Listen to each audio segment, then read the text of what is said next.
Hi guys, here's your July card kit. I'm sorry it's been so long. I've been frantically working in the yard and I can't keep all these balls in the air. So back in the studio now. July card kit starting with the stamp of the month. We did coloring with sponge daubers rather than doing detail coloring. I just wanted to show you a little bit of how we did that.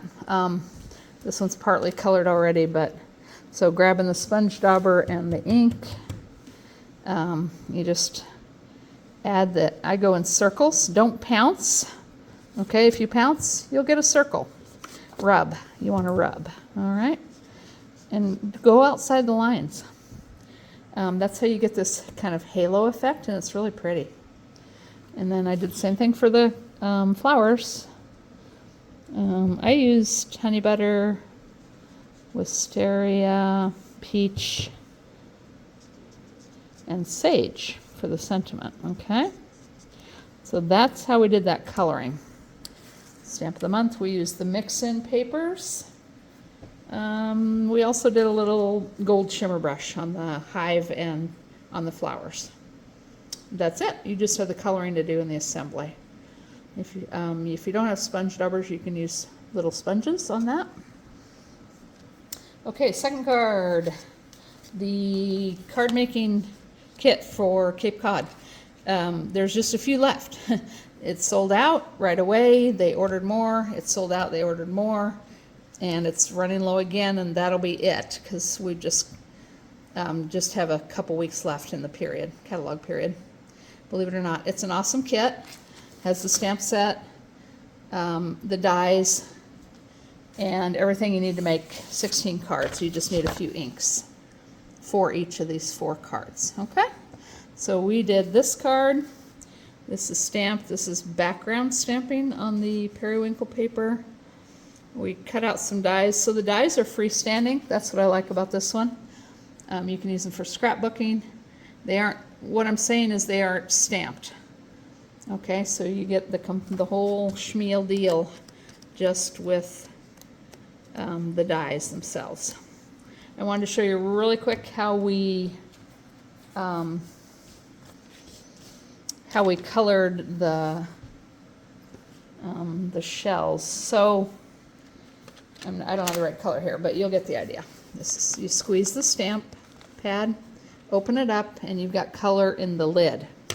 You do not want to use your color water brush on the stamp pad.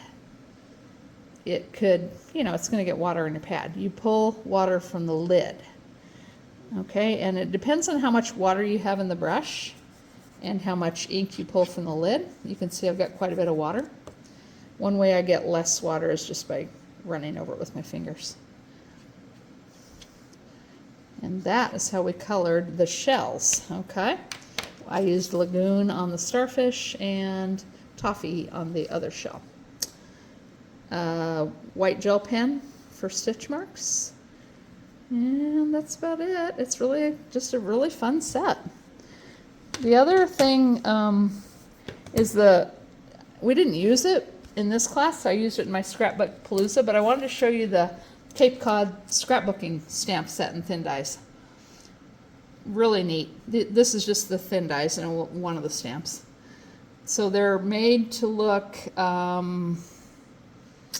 like watercolor. Okay, we got the seahorse, the crab, the coral. Aren't they pretty? I just love them. So that is one of the Palooza pages we did. So I just wanted to put a message out there that that's an excellent stamp set as well. Okay, third card, Cape Cod again. Cape Cod card making kit, card making stamp set. Really pretty. We used Toffee, Bluebird, Periwinkle. Used Mocha for the fence and a little avocado for the grass. Isn't it neat the way these line up? Okay, if you have this set, try to get them close together. You don't want much of a gap. You can practice on scratch paper. It's almost better to have a little overlap than to have a big gap. I've got a tiny gap here, but it's not bad. Just a neat stamp set. Also been super popular one. Okay, last but not least is Sprigs and Leaves. I did not use this card-sized thin die, but I wanted to show it to you. It's got the stitch lines on the outside. This is a card I made with it. This is not the card you're getting, but I wanted to show it to you. I just used the thin die, and then I used some of the veins, and I stamped right through to the piece behind. So the card you're getting, we used the stencils and the embossing folder and the stamp set.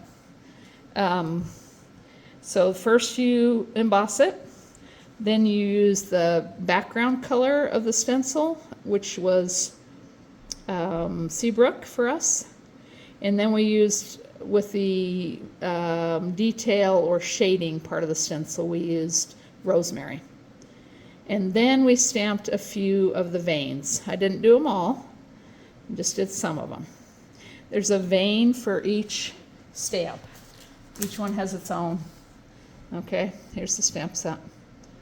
And yeah, it has the stencil, there's the thin die, the stamp set, and the embossing folder. Neat, neat set. So pretty, and I love Seabrook and Rosemary together. Gorgeous. Oh, I think we used a little bit of Rosemary shimmer brush on there too, and then the sparkles are colored with a marker. Okay, and that's your fourth card. Thank you so much for ordering this month so that you could get a kit, and I'll be going to the post office tomorrow. Thank you very much.